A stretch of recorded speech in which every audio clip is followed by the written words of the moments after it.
હક્કી આવાજ ન્યૂઝમાં આપનું સ્વાગત છે। હું છું શહાના સેઠવાલા।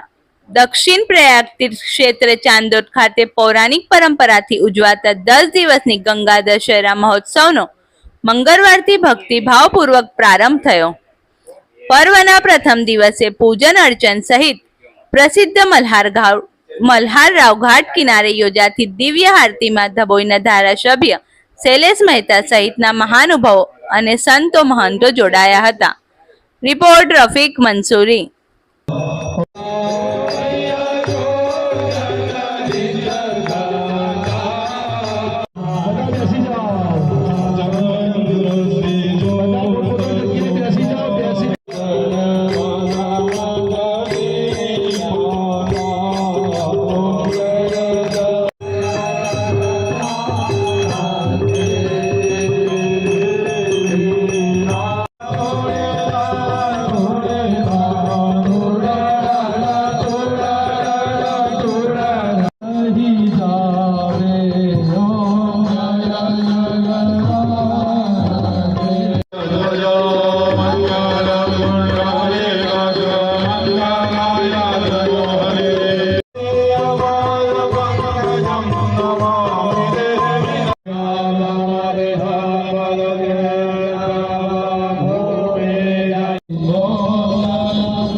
આજથી જેઠ મહિનાનો પ્રારંભ થાય છે। જેઠ સુદ એકમથી જેઠ સુદ દસમ સુધી ગંગા દશેરા કહેવાય છે।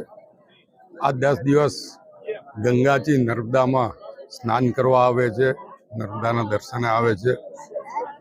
એનું અલગ જ મહાત્મ્ય છે અને વર્ષોથી નર્મદા કાંઠે રહેતા તમામ લોકો ગંગા દશેરાનો પર્વ ઉજવતા હોય છે।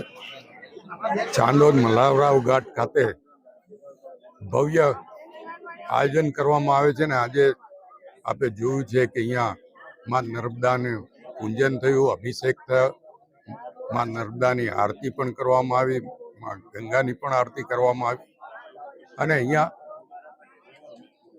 ચાંદોદ જ નહીં પણ ડભોઈ તાલુકાના મોટા ભાગના લોકો જે નર્મદા કાંઠે વસે છે તમામ અહીંયા હાજર છે અને માં નર્મદાને પ્રાર્થના કરીએ છીએ કે માં નર્મદા અને જ્યારે ગંગાજી આ 10 દિવસ અહીંયા આવે છે ત્યારે માં ગંગા અને માં નર્મદા બંનેના આશીર્વાદ તમામ દર્ભાવતી નગરીના દર્ભાવતી વિધાનસભાના નાગરિકો પર વરસતા રહે અને સુખ સમૃદ્ધિ અને ઐશ્વર્ય આપે, એ જ આ પ્રસંગે પ્રાર્થના।